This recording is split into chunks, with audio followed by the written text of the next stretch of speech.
कभी कभी आपने गौर किया होगा कि कुछ लोग आपके सहयोगी बनने की कोशिश करते हैं, आपकी बातें सुनते हैं, आपको आइडियल्स मानते हैं और एक मैच्योरिटी एक्ट करते हैं। लेकिन जैसे ही उनके स्वार्थ पूरा हो जाए, आपके दिए गए नॉलेज, हेल्प या कुछ भी सहारा जीरो हो जाता है। उनके कैरेक्टर में चेंजेस आता है उनके स्वार्थ पूरा होते ही।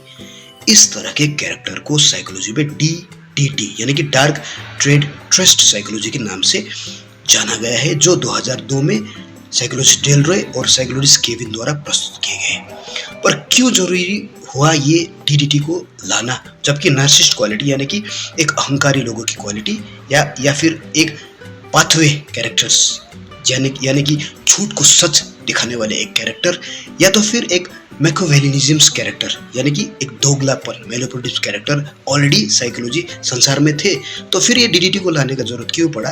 वास्तविकता में जब ये तीन कैरेक्टर्स का एक मिश्रण बनता है, एक इंसान में तीनों क्वालिटीज हो यानी कि दोगलापन, स्वार्थीपन और अपने झूठ को सही दिखाने का, दुख तकलीफ दिखा के सही करने वाले क्वालिटी वाले धनी वाले इंसान के कैरेक्टर में जो कैरेक्टर होता है उसे ही डार्क ट्रेड ट्रस्ट साइकोलॉजी वाले कैरेक्टर कहा गया है। इसीलिए साइकोलॉजी बना। कहने का मतलब यह है कि कभी आप किसी को हेल्प करो तो आज के बाद इस वीडियो को जरूर देखिएगा और DTT साइकोलॉजी को समझिएगा, क्योंकि कल तक जो इंसान आपकी सारे बातें सुनते थे या फिर आपको आइडल्स मानते थे या आपके प्रॉब्लम्स को समझता हूँ, आने वाले दिनों पे हम ये करेंगे, आपकी सिचुएशंस में भी हम साथ देंगे, इस तरह की बातें किया करते थे।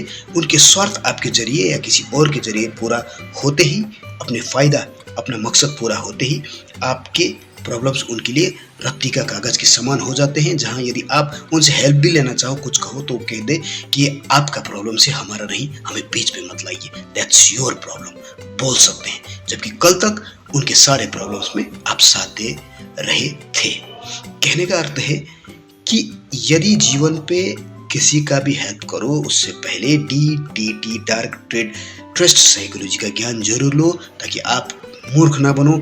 इस तरह के रिश्तेदार, इस तरह के दोस्त, भाई बहन काफ़ी आसपास में दिखते हैं जो आपको बेस्ट बनने की कोशिश करेंगे, लेकिन उनके पीछे उनका मकसद होता है जाने अनजाने पे, कभी कभी मजबूरी में, कभी कभी जानबूझकर, कभी कभी हालात के मारे, तो कभी कभी किसी कारण से, पर नुकसान तो आपका ही है। जो भी हो, वो इंसान के कैरेक्टर बदलेगा जरूर अगर वो DTT के शिकार है।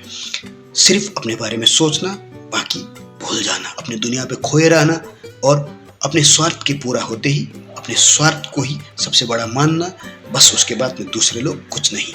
लेकिन उन्हें ये नहीं पता होता है कि द कर्मा वर्क्स, अपने जीवन पे जो कर्म हम करते हैं उनका फल हमें जरूर भुगतना रहता है। खैर, ये सब अन्य बातें हैं। फिलहाल मैं आपको इतना कह दूं कि इस तरह के संतानों से, मित्रों से, आसपास के लोगों से बचना बहुत जरूरी है। ये DTT शिकार वाले आपके जीवन पर डिप्रेशन ला सकते हैं। पहले अच्छे बनेंगे, बातें करेंगे, मैच्योर की बातें करेंगे, साथ की बात करेंगे, अनुभव की बातें करेंगे, रिलेशंस की बातें करेंगे, लेकिन जैसे ही वो आपके जीवन, आपके घर या आपके आसपास सराउंडिंग में आ गए, आपने उनकी हेल्प कर दिया, उनके मकसद पूरा हुआ, उनके कैरेक्टर में चेंजेस दिखेंगे, क्योंकि वो DTT dark trade trust psychology के शिकार वाले लोग होते हैं। ऐसे लोगों से बचना बहुत जरूरी होता है। इसलिए आज के बाद किसी को भी हेल्प करने से पहले सोचिएगा जरूर। DTT dark trade trust psychology.